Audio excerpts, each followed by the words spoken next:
Good morning, good afternoon. My name is John Novakovic. I'm the Executive Director of the Global Interagency Security Forum. For those not familiar with GISF, we are a member-owned network of about 140 NGOs who advance safety, security, and duty of care for all NGOs globally. We're a platform for collaboration and collective endeavors and for advancing knowledge in the duty of care space. Around 10 years ago, the legal case involving Steve Dennis brought global attention to the serious implications that can arise out of overlooking duty of care for staff safety and post-incident support. Serious implications beyond just that of the individual affected, but for the organization as well. In the aid sector broadly, we often talk loudly about accountability for those who commit acts against aid workers or NGO colleagues, and we don't necessarily talk quite as loudly about our own failings as custodians of duty of care. I will say that while this case involves the Norwegian Refugee Committee, NRC, the session is not about them. They're a leading NGO who show great commitment to their staff. And if we're going to be brutally honest, there are many NGOs who have made mistakes as well, which simply never see the light of day. Rather, today is about sharing lessons to help avoid those mistakes and to manage these situations better when they inevitably do happen. Because NGOs are not in the business of risk avoidance. Our work is inherently loaded with risk, which boards of trustees and boards of directors are ultimately have to choose how to navigate that risk. Uh, we have two speakers today. For Steve, in the decades since the event, Steve Dennis has founded the non-profit Proper Support to guide injured aid workers and help organizations improve their post-incident support and learning systems. Steve now works across the sector to close accountability gaps and ensure organizational values are matched by real-world practices. He regularly speaks on these issues, including recently at the UK Parliament. Following Steve, Adrian Powell will speak. Adrian is the managing partner of Proelium Law, and he has extensive experience as a commercial and corporate lawyer, including advising on legal issues in respect of operating in high-risk and complex jurisdictions with governments and commercial organizations. He is also a non-executive director of GISF. At Proelium Law, AGM and his team provide clients with a key understanding of the legal complexities and geopolitics faced by businesses, organizations, and individuals who are operating in UK or overseas in high risk or complex jurisdictions. I will invite Steve to speak, followed by Adrian, and then we'll have a Q&A opportunity. In the meantime, if you're an attendee, please feel free to write your questions in the Q&A and we will pick those up after both speakers have had their opportunity. So for now, Steve, over to you. Thank you. Thank you, John. I'd like everyone to imagine if fatal negligence in the aid industry could go without external oversight and could be self-regulated. I think what we would see is serious injuries, kidnaps, and killings of aid workers continue. There would be limited opposition to that because the burden of questioning what happened or the circumstances of any internal fault would be put on the shoulders of those affected, seriously injured, working on the recovery or the grieving families of them. I think this would shorten the learning of what influences a lack of risk management contributed to the events, and they would continue. I think as we look at the growing numbers of people injured, kidnapped, and killed every year, we have to keep wondering whether we're in this self-regulated modality or not, and how are we, and how can we do better? As John mentioned, 13 years ago, I had my incident. I was in a convoy.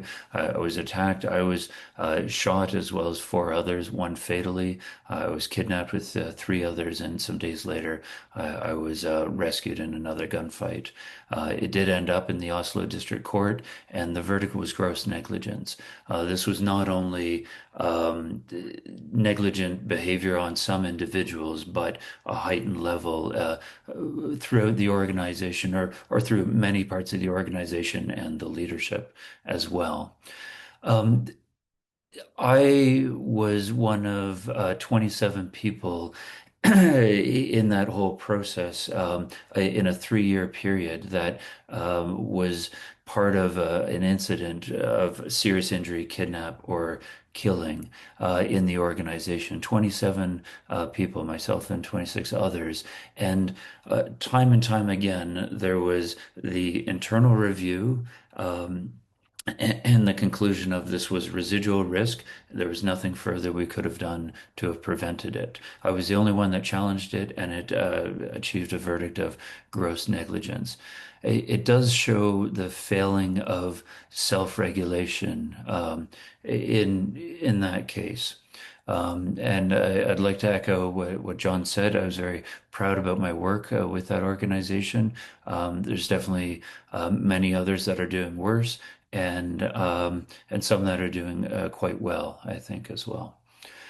Um, the part that I guess gives me the platform here, though, is since that verdict came public, I've worked with more than 60 cases of supporting individuals or the organization navigate the space after an incident to understand what the duties are, to match expectations, and to try to work on somebody's closure and for the organization to do better.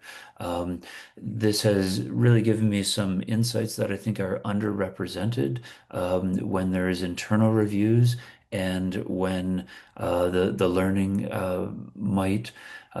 might be biased by somebody's individual acts and an interest not to get that out. Um, I, I'd like to talk a little bit about the I think there are few and far between organizations living up to their legal, moral, and ethical duties of care. I think this comes from a lack of understanding of what their obligations are and how they articulate them and how they live those stated goals. Um, I'd like to talk about what it looks like to get things right, and I'm going to reference here a case of getting it wrong and a case of getting it right. Currently, there's a case in the Berlin court system, Simon Michelin versus Caddis. This is coming to a verdict, ideally in a couple of weeks, where Simon and some colleagues were deployed to northeast Syria, even though the project that they were hired to work on became obsolete when the fighting stopped. There's no more need for it, but they were deployed anyways into northeast Syria, into a town known for detaining foreigners. They were detained, Simon and a colleague, tortured for 48 days. And then on his release, he was sent home with time to heal. No evaluation of his injury, no support afterwards for very foreseeable psychological injuries that he sustained. This is in court right now on a duty of care for understanding the risk, putting in reasonable measures, as well as the post-incident support afterwards. Um, I would consider this an example of getting it wrong. Um, Getting it right, briefly, there's another case that I'm not part of, and I don't think I ever will be, because there's such a proactive jump forward on what's needed. A hostage was taken, family heavily supported, the child psychologist for the children going through trauma, the list of things that all went right or all actively were designed, planned, resourced, and never getting in the way of this person is incredible. They're talking about the little obstacles of paperwork or submitting receipts. Oh, they weren't really worried about the paperwork. This person, I guess he really feels that the organization not only said in the years before when he worked with them, but they acted in having his back and the family. For him, one of the best points that he raises is the message that this gives to the organization and those in it. That yeah, they don't know the confidential details, but they know that he's in a shifted around work arrangement where he doesn't work on certain portfolios anymore, but he's back in as he can in a staged way. Um, Getting it wrong and getting it right. I think the point there is how to know if you're doing it well. I think on the board level and senior directors, to a lot of the ones after the verdict came out who talked with me, they said, "Well, we never knew this about the case. We were told this, and we didn't think to ask any further. It made sense what they were saying." And I think that's really important to. Like any of the programming that any of these organizations that you work for do, there's independent verification of things. That's a key element to it. Um, I guess the point that I think when people go to visit and they talk to various people in the teams, do they feel that the organization has their back? I know this from the decade before that I was a field aid worker when the medevac plane would be en route before the insurance authorization was signed. Yeah, the organization has your back. For me, when the news that I needed 8 psych reports before a recognition of my PTSD was recognized by the organization, that's not having somebody's back. That's we will mistrust until all the right terms and thresholds are maintained. I think it's very important for people to, yeah, get more than one source of information of the details. Many of the cases that I deal with, there's an initial biased summarization of the incident that might leave out multiple details that are actually quite relevant to the extent of the injury or the extent of the incident. And if that gets taken on without an independent verification, there goes accountability and learning, and then prevention of it happening again. Um, I, another part of it, I would say, is we're talking about 10 years since the verdict. I think it was a precedent-setting verdict. I had looked for others to support me doing a similar type of escalation, not necessarily public or through a court, but other escalations to get my facts or my impression of the incident out in front of somebody who would listen. And there weren't many. There still aren't many right now, but I know there's more. I think there's more attention to it. There's a Security Council Resolution 2730 that's quite focused on IHL and the perpetrators. There's the UK inquiry into aid worker safety that John, you brought up on the Parliament. They go a little bit further. They start talking about root causes. The Australian-led declaration for the protection of humanitarian personnel that was just launched a couple of weeks ago. That's a good one. It extends it a little bit further. Not only the root causes of the perpetrators, but the root causes broader and independence from the organization to look into the incidents. I think we all know marking one's own homework will give passing grades, but I think there's more interest to get around that. My last point before I hand over and open up to questions is all about the analogies that we see in other industries. We know about ethical supply chains or the protection of minors or the not only the attention to sexual misconduct, but the raising the bar proactively to zero tolerance for sexual misconducts.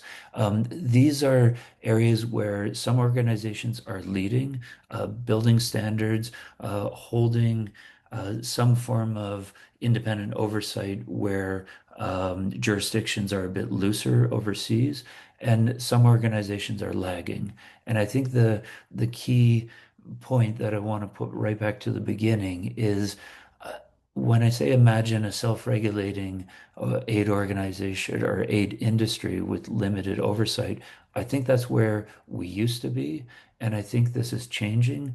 And I think it's a good thing. I think it will strengthen the loyalty of a person to their organization. I think it will increase the focus of somebody. I know what it's like to go to a first phase emergency.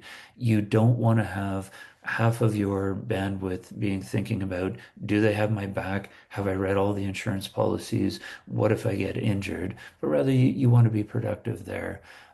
So I think it's about time that we start seeing some organizations take leadership roles in the application of duty of care.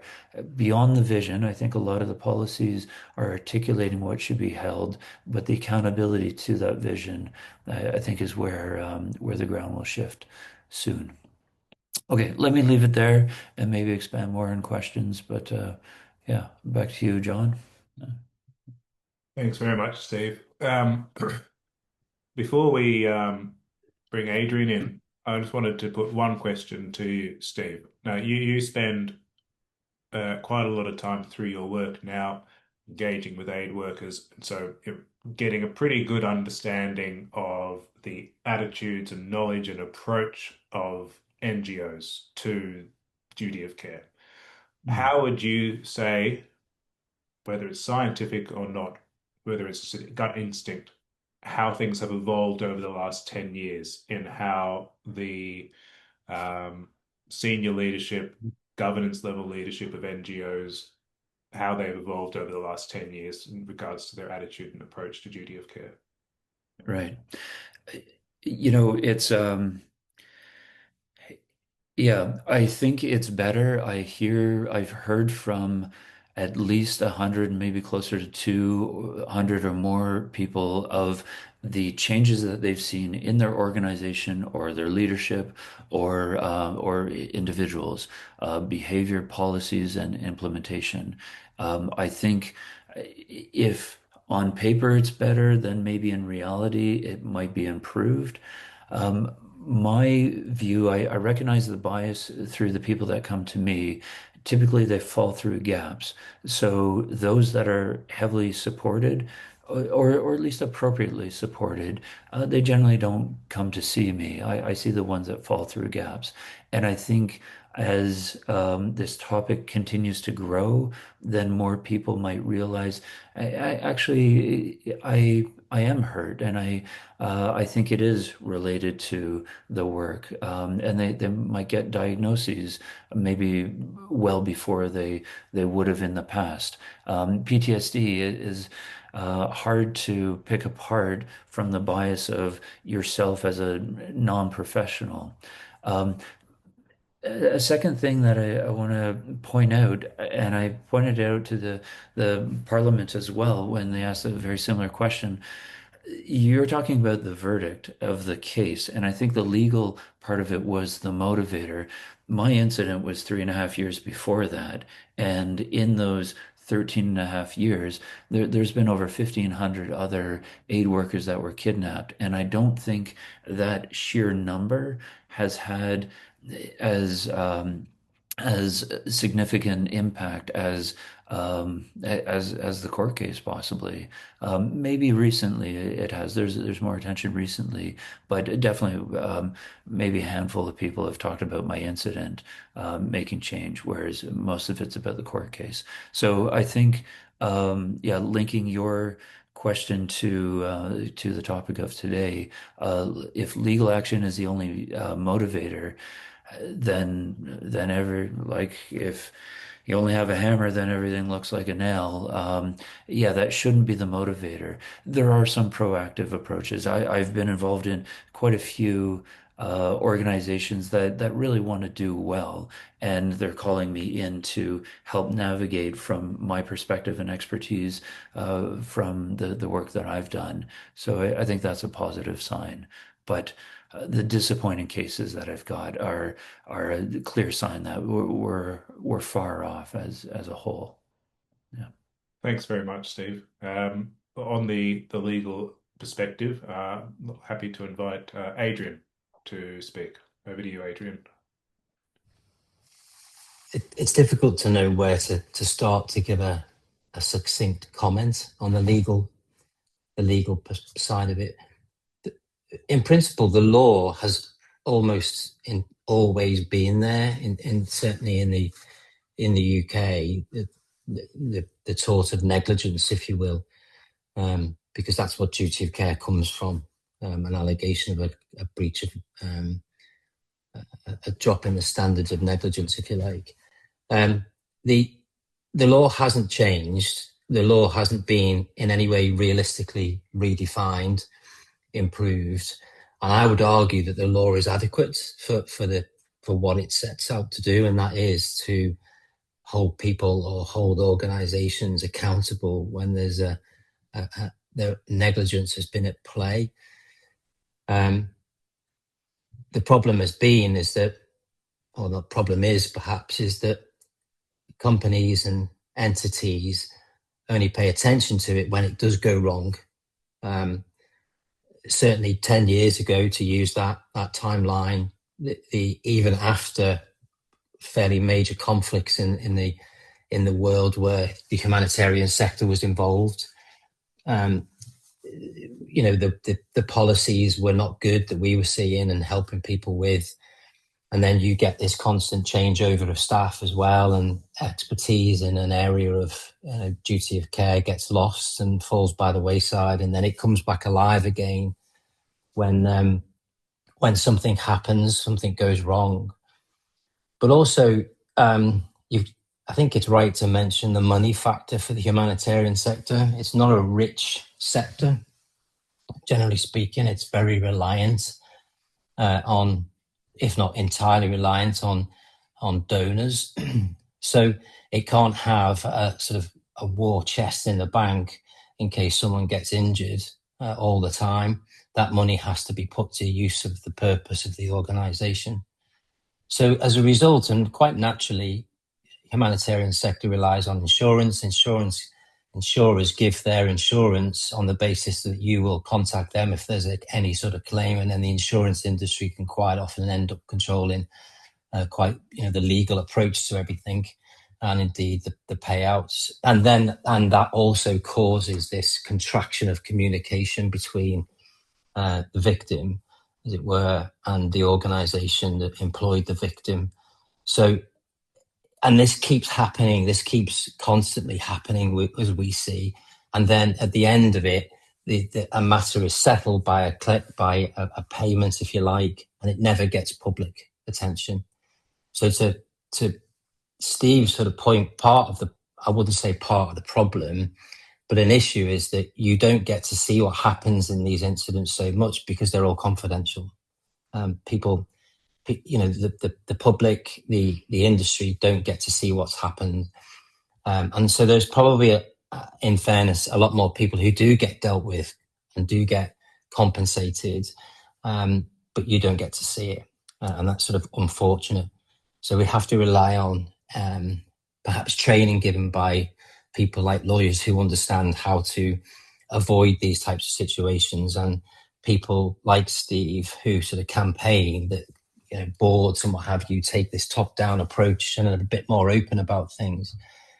But in my experience, and mine's usually quite high-risk areas if we get involved where there's been an incident, is that companies that instantly are open, they instantly calm problems down, and the victims are much more likely to be treated well. But as soon as if you go to your companies that go to your insurance providers and instantly are controlled by them, the aggravation starts, the animosity grows, and the industry ends up with not the industry entirely, but aspects of the industry end up with a bad name. I mean, I could go on about all sorts of manners and things here, but I'm just trying to give us a general overview, if that helps. So when you say over the last, would you then agree? You say the law hasn't changed. So in terms of over the last 10 years, that's remained a constant. Now that's a broad spectrum because obviously one of the aspects for the board level senior executives is that their organizations by nature are dealing across multiple jurisdictions. But by and large, many are headquartered in areas and with either a very Western approach to negligence. And the law across jurisdictions isn't that different. Yes, there's differences, but it isn't that different. Okay. Would you say, and this is sort of for both of you, and maybe this is a case of during times of plenty, say over the last 10 years, that while the legal duty of care has maintained a constant, there's been this increased focus on a moral duty of care that NGOs should take, and that they should really go a step beyond maybe what they're required to do. And that comes back to what Steve is saying, that you want an effective workforce, but also that it comes back to the values that you're trying to live out as an NGO, which is a humanitarian NGO or a rights-based NGO. I guess the question with that is, as money is going down in the sector, are NGOs, if they've expressed that higher level of moral duty of care, are they expected to be able to maintain that, or are they open to being able to pull that back now that funding is becoming less available? And as has been anecdotally passed around, that NGOs are becoming a little bit more risk tolerant because they want to chase the available donor money that is there. So they're saying they are willing to move into areas which are higher risk.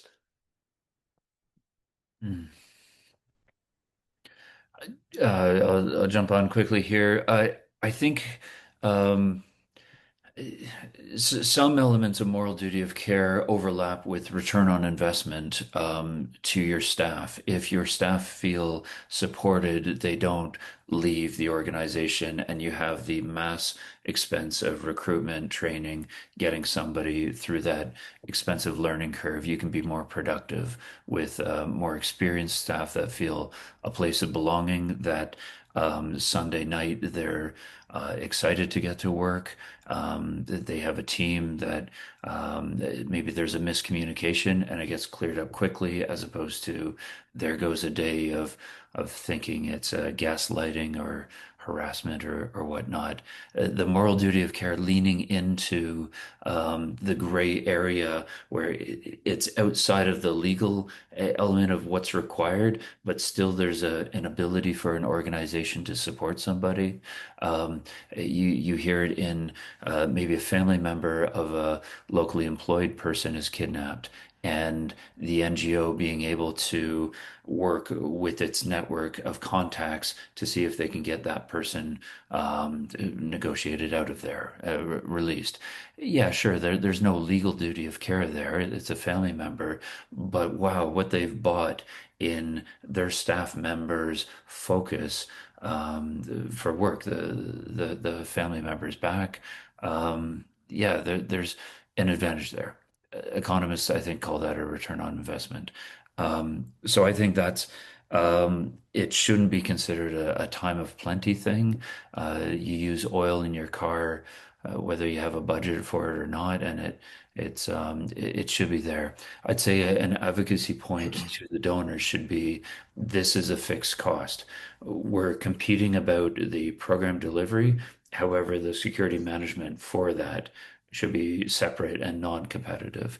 And I think you've been a big advocate about that. Yeah. The moral duty of care raises real challenges for boards and trustees, because if you imagine you're humanitarian company B or humanitarian company A, and A has in the bank $2 million or £2 million, you're at risk of being criticised for saying, why have you got £2 million in the bank when that should have been spent on the purposes of your organisation, the delivery of humanitarian relief, if you like. I know it's very broad. and and then, but anyway, you have 2 million in the bank, and then you get a claim because somebody gets injured. And the organisation, let's give it the benefit of the doubt, isn't necessarily negligent, but it wants to maintain that moral duty of care, if you like. And then, so they decide, well, we're going to try and look after this person the right way. We're going to try and do the right thing. And so they estimate, and Steve, you and I have worked on quantum on a couple of matters. They estimate what the compensation would be for this person, and we're talking just about raw money here. And they think, well, we'll do the right thing, and the quantum estimate comes back, which is the money they're going to be given to the victim, is £750,000. Okay, and that's just to sort of get them to the next 5 or 10 years of their life, to compensate them, and that's £750,000 straight off of 2 million. And then you get that again, and you can see that 2 million's gone. So it becomes very difficult for boards and trustees to sort of take that view of, to easily adopt that moral perspective. So then you're thinking, well, let's make sure we get the right insurance. And again, as I've already said, they get stuck in that problem, because if they have the insurance and they notify their insurers of a claim, and then the insurers take control of the problem or appoint the lawyers as well, and the next thing is it's all gone very quiet again. So you end up in this difficult circle, and I feel for board members, and I feel for trustees, but it would be nice to be able to adopt that moral duty of care approach. But I think it's very complicated and very, very risky as well. Because you set expectations which you're not going to necessarily be able to meet. And if you have 10,000 staff globally, then the odds are you're going to have a couple of those every year. And suddenly, what are you doing? Right. Can I push back on that a little, Adrian? I feel that the insurance is the tool to smooth the bumps of 1 year a critical incident, the next 3 years not a critical incident, and then also add on uh, all the other things, the burnouts, the PTSD, the less sexy injuries. But the insurance can an organization can be underinsured as well.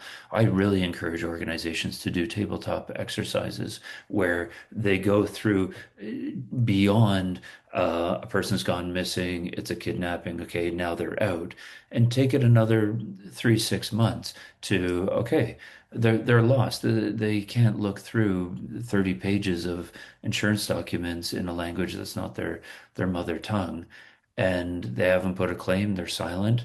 And we know they're going on a trajectory of a possible treated PTSD to a permanence in there, and then a lifetime of problems. Possibly they could get over some hurdles and get a lawyer involved, and then that's just a distracted conversation with the right insurance as well as the right support to access that insurance. That's a key point there. The I wanted to add on another point, Adrian, on the legal the completeness of the legal or the laws. I see the burdens of accessing those legal tools as insurmountable. I went through 12 lawyers to get to one that would take my thing. I wasn't a millionaire. It would have costed $250,000 to hire the lawyer for the fees that they normally do. These are burdens that the average person can't get through. So anyways, I guess the insurance that's covered and accessing it. One organization told a client, if you're making a claim, we recommend you get a lawyer to help you with that. It's like, wait a minute, it's a disability claim. Like it shouldn't need a lawyer. Okay, well, fine. Do you have a lawyer I can use? Said, no, no, we don't want to be involved. Can you pay for a lawyer I choose? No, that's not us. Then all of a sudden the insurance is inaccessible. Why do you have an insurance? Yeah. Yeah. Thanks there, Steve. I'm going to go to a question from Laura Callo. Apologies for pronunciation, Laura. Laura is a French employment lawyer and former humanitarian. She asks, in most humanitarian employing countries, specific legal frameworks put the responsibility of protecting the safety and health of aid workers to the employer. Fair enough. In Laura's experience, the internormativity of the aid sector that has resulted in the development of duty of care frameworks that are built without regards to the law. So this comes back to sort of the moral duty of care, assuming Mm, what we feel we owe rather than are obliged to do for our staff. mm, That these duty of care frameworks can prejudice the enforcement of basic employee rights. What is your mm. take on this observation? Yeah. Um, Even though it's addressed, okay, it is somewhat addressed to me. I think it does have a legal aspect here, but I feel that um, there is a danger of muddying the waters and then the incapacitated aid worker who's trying to get support for their injury not being able to articulate what happened to them if it's not well documented and to ask for the right steps forward and to guide their legal and psychological injury recovery path, get the right team involved to get them forward. So muddying the waters with bringing in duty of care norms into the conversation may allow for people to kind of overpower it with here's a norm, your situation doesn't fit it, there's a lack of support there. But I would say that overwhelmingly, I agree that the workplace injuries and other health and safety, the safe workplace, is the employer responsibility. So duty of care frameworks shouldn't water down or distract or prejudice those. It should help inform and guide. And I think a concept that's really important as a stepping stone, continuing some progress forward, is for staff and organizations to understand what duty of care is and isn't, and how that plays out in their operations. And I think that's really the key to not have distracting conversations, but really take it down to I had an injury. What support can I have? We have it in so many other ways, very clear, articulated benefits to annual leave or medical leave, what needs documentation, what doesn't, a death in the family of whatever, very well articulated. You have PTSD, you're on your own. You got to figure that one out. Yeah. Adrian. Adrian? Well, I agree with her because she's a lawyer, but uh, I see the point that if you have this, if you have two systems in play, you will run the risk of someone saying round to a victim and saying, well, which system do you want to be in? The one that helps you because it's a moral duty of care, or the legal one? And experience tells me, you know, friends and family of the victim will say, get into the legal one pretty quick because that protects you more. That gets you what you want to do. So I agree with what Steve's saying in terms of how it should look and how it should be. But I also know in reality that human nature is human nature, and people want to get what they believe they're entitled to, especially when they're injured. You're asking a lot of victims to essentially trust a moral duty of care framework, and that they're going to get the right outcome, especially if they're seriously injured. And that's where lawyers come in, like us or hate us, you know. I like you most of the time, Adrian. Can I say for both of you, bringing it back especially to this top level of organizations, what are some of the enduring falsehoods around duty of care at the top end of organizations, in trustees, boards of directors? One that comes to mind, for instance, is informed consent. Uh, so would you like to reflect on those? Adrian, do you want to go first and then Steve? So we definitely see some interesting interpretations of what duty of care means to organisations, ranging from some organisations, some individual managers perhaps thinking that, oh, it's not our problem. I've had people turn around to me and say, well, I pay them a salary, so that should be enough for duty of care. Yeah, the informed consent one is a recent one, and I've seen various interpretations of that being flying around, including saying, well, we informed them of the risk.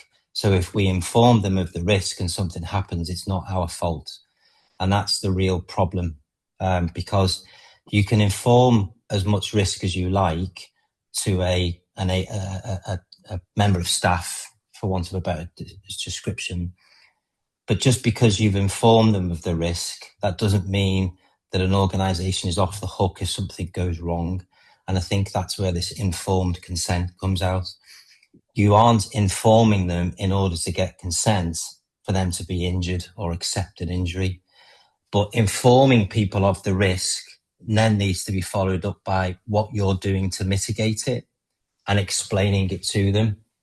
But to destroy that misconception, that doesn't mean the organisation is then off the hook in terms of if something does go wrong, and they can say it's not our fault and not our problem. You knew what the risk was. Steve? Yeah, I think informed consent, that could be an absolute gray area. Hey, there's risks out there, and then something happens, and then I always said that there was risks. The analogy I like on this one is a surgeon saying there's risks to the surgery, and 2 years later you trip and fall in a funny way, and there's part of a scalpel sticking out of your stomach where the surgery happened. Like, sure, there's risks to surgeries, but explain your background on being a surgeon. Well, your first time and you didn't count all the tools coming out. Like there could be negligence there too. I think a lot of people feel, both the individuals and society and maybe parts of the board, that this is just the unpleasant, unfortunate part of the work.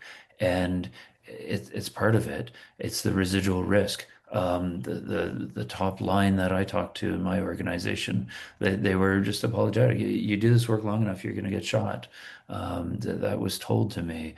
Yeah, I could accept that, except for that part of reasonable measures for foreseeable risks.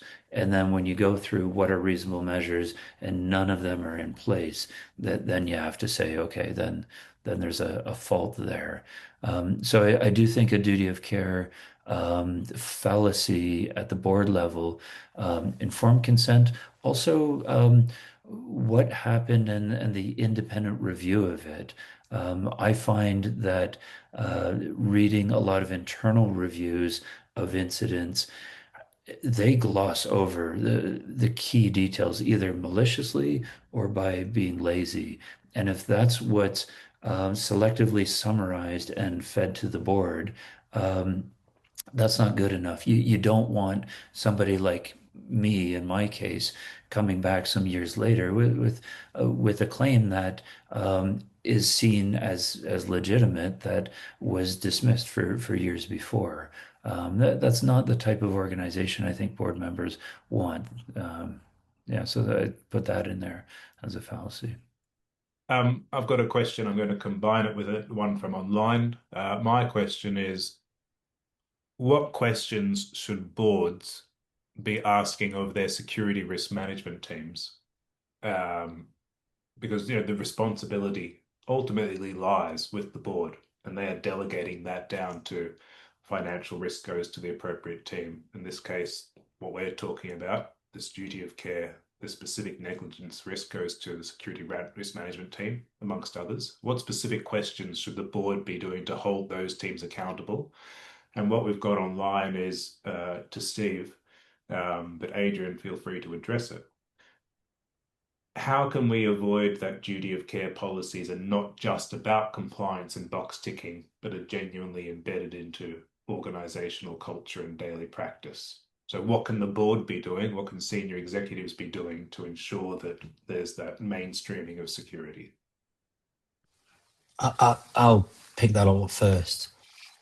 If I were to say what is the one thing that boards should be doing, it should be reviewing risk assessments regularly and understanding what risk assessments are about. Even now we see, because the first thing that is asked for when a claim comes about is the claimant's lawyers will say, send us your risk assessment. That's the very first thing anybody wants. And if we get brought in to defend a company, which is more likely to be the case, we're more likely to be, assisting the company rather than the victim, then the first thing we say is show us your risk assessments. It's just the fundamentals of everything to do with duty of care. And let me tell you why. One of the reasons the main reason is that if you've even got a risk assessment, whether it's right or wrong, whether it's good or bad, you're halfway there to having credibility in defending your position. If you haven't got a risk assessment, I do not know why you wouldn't, but some organisations still don't do it, or for reasons I'll never understand. And let me come back to dynamic risk assessments. That's another load of rubbish. So, boards look at your risk assessments, look at your risk assessment process, and go through them. Literally, be the organisations that goes through them. And then back to that dynamic risk assessment. I was working on a case last year, and one of the defences that was emerging from the organisation was that, they couldn't produce a coherent risk assessment. And funnily enough, they ended up having to pay, which they should have done anyway, but they couldn't produce this comprehensive risk assessment. And they said, and they wanted to argue because of somebody who implemented ISO standards told them this was a good way to go about it, that they were constantly doing dynamic risk assessments, which is that the managers and the organisers of deployments were always thinking about it, and that they were constantly doing this dynamic risk assessment in their head. To which we said, could you please tell us where that's written down? So, and guess what? They just couldn't do it, but they wanted to run with this. So yeah, I'll leave it there, but boards, look at your risk assessments. Yeah, for me on those questions, the questions to the board, I I see when grievances are escalated, pressure builds and people threaten media, people threaten court, and both of which are not productive. So to relieve that pressure, I think it's organizations doing the right thing in terms of having enough independence to review the incidents that that somebody feels believed and supported in that. I'm looking at the self-regulating question here and the higher ups from the organization. Too many times I've read documents from the higher ups saying, we see things differently. We've done more than expected. For us, this issue is closed. And somebody either has a permanent injury or something else where they've just missed a lot of it. Either there was grave misconduct and they're just glossing over some of the facts and ignoring them and just saying, you know what, we're the sheriff in town. We found this to to be not true. We're marking our own homework and that's it. I think for things to escalate, like for instance, in my situation, that's what happened for 2.5 years before filing to the court, and not having any other independent way to escalate, and the court being the only other one, that's not a good pressure release valve. So any grievance escalation system should have. Here's a decision. If you disagree, here's a way to appeal that decision. And here's a deadline. Here's the email address. Here's the process. But when all it is if you disagree, you can talk to my brother, that's not good enough. And that happens far too often. Um, so I would say bringing in the externals, well, independent enough that, yeah, I think if you've only got internal or destructive media and courts, you got to be more proactive to get people involved. I was working for an organization where things would happen. They would get former board members or people from other offices that have no line or hierarchy related to it, and get them involved to get the insights. I think that's an element of doing better. One last point on the embedding and genuinely embedding in the organizational culture. I think getting good common language of what duty of care is, what it isn't, and yeah, really navigating that and navigating it on small things so that the whole team is ready and together for the bigger things. That's an important thing too. Um, yeah. Okay, that's two interesting perspectives. Got about 7 minutes left. I'm going to combine two questions again. So I hope you both had your coffee. Um, One, other sectors are not as constrained when it comes to information sharing and lessons learned. I think of the medical health sector, despite there being heavy involvement of insurance companies, and I think of the of aircraft and airlines. They were still heavily insured, but there is a process which allows for learning across the community, even if there are settlements paid out, etc. Mhm. So, what would need to change, and would anyone be bothered to at that? I guess assuming that's at a government level or an insurance company level, to make adjustments that would enable there to be more learning while still allowing organizations to protect themselves.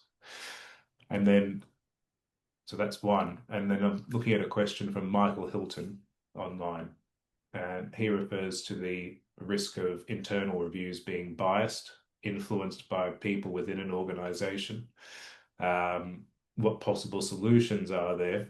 Could this be bringing in externals from within the sector to essentially peer review a critical incident? So over to you. Adrian, you may be more interested in the first one.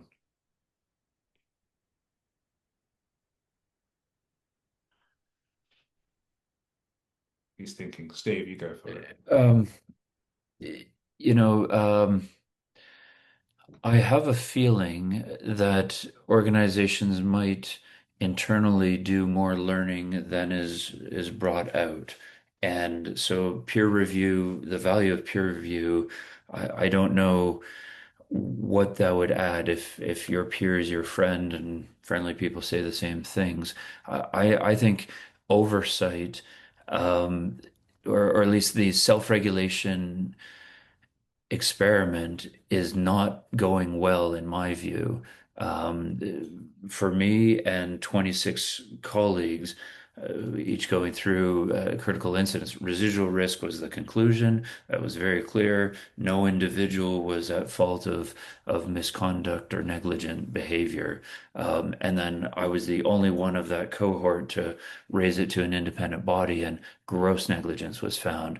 This is quite a conflicting point of view from yeah, it's not a close call there. So I think oversight, and the step before oversight needs, is is organizations to proactively look at the fork in the road and do better. Looking at other industries, I recall hearing a presentation of a mining company where the person silenced the room by saying a miner was sexually assaulted on our mining site. And in the boardroom, we had a decision to make. We could bury it. We had the lawyers and resources to bury that, or we could do the right thing. We didn't know what the right thing was, but we felt that we wanted to be the company that does the right thing. So they got UNICEF involved. They set the gold standard of what child protection on mining sites should be, and they owned it. It cost more, but uh, it's better. I think that's an important point. If you don't have that, it's got to be independent oversight because internal self-regulation I don't think works, and I think the tides are changing, and organizations like my own are removing barriers for people to get legal reviews. And also these declarations and resolutions are coming forward with broadening the scope of inquiry. So I think it's happening. I would like to see organizations to be more proactive in stepping up and doing the right thing when they're at that awkward board table having the awkward conversation. Do we bury it again? But yeah, so that's it. That's what I hope. Thanks, Steve. And Adrian, what would be required to take the aid sector to being similar to those other sectors which prioritize learning from incidents, critical incidents? Well, if you one recent example of a sector moving itself towards regulation was the private security sector back in the late 2000s, when there were lots of incidents in Iraq and Afghanistan of private security companies being involved in unlawful killings, excessive use of force, etc. And then what you saw happen was that you had the Montreux document, and you had PSC one, an ISO standard, and you've now got ICOCA. But so the way it's sort of regulation has come about, if you like, is that now private security companies that want to engage on government contracts, so with the Foreign Office, the US DoD, in order to be allowed to bid on those contracts and be awarded them, they have to have this PSC1 ISO 28001 standard. So it becomes a bit of sort of regulation by stealth, if you like. It's not quite legislation, but basically, if you want to earn money and you want to win contracts, you're going to have to do this. It's very difficult to find something similar that might bring the humanitarian industry together, which essentially forces them to a position where they must show that they will look after victims of incidents and what have you, in a more towards a moral duty of care way than the legal duty of care way, so that they do the right thing whether they have to or not. And one of the main reasons is because there's a substantial amount of money involved in that just isn't there in the sector. But there is a start point for everything, and coming together and working out what, in this case, what it won't be is probably the way I would go about it. But I don't know whether you'd ever get to a position where you could have this voluntary regulation or voluntary set of principles, unless, and even then, if you said, well, okay, well, let's make an ISO standard, you'd basically put in an ISO standard on the humanitarian sector that says you will always do the moral duty of care route. Quite complex, quite difficult to get through that.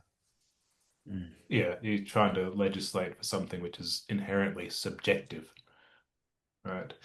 That is all the time we've got. Thank you very much, Steve. Thank you very much, Adrian. I found the conversation very interesting. I hope that all of our attendees have as well.